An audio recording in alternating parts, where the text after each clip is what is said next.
गेरुआ रंग के कपड़ा पहिर के देवघर जाना तू जई है।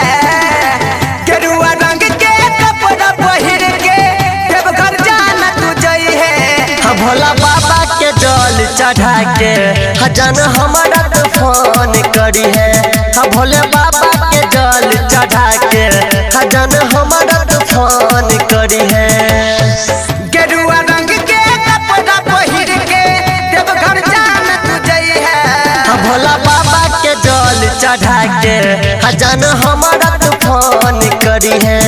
भोले बाबा के जल चढ़ा के हजन हमारा तो फोन करी है। बुझले गे बोला बोला देवघर वाले बाबा की। भोले बाबा के जल चढ़ा के हजन हमारा तो फोन करी है। बुझले गे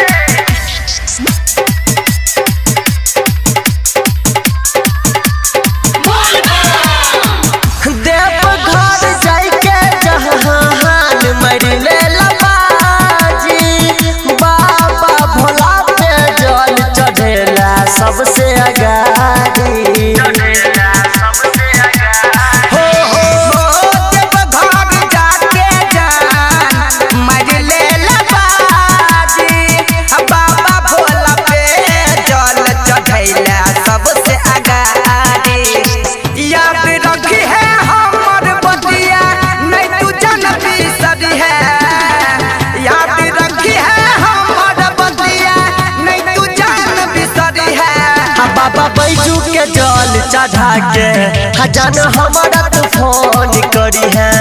बाबा बैजू के जल चढ़ा के हजन हमारा तो फोन करी है। बुझली गे बोला बोला देवघर वाले बाबा की।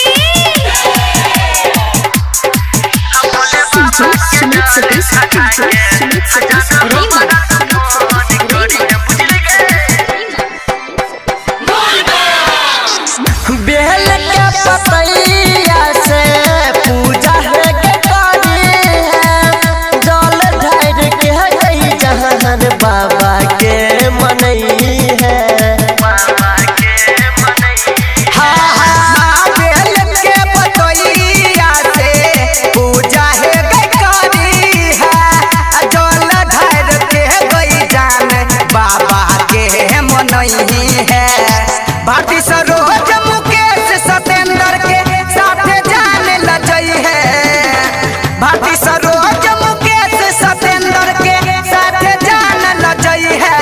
महाकाल के जल चढ़ा के हजन हमारा तो फोन करी है। महाकाल के जल चढ़ा के हजन हमारा तो फोन करी है।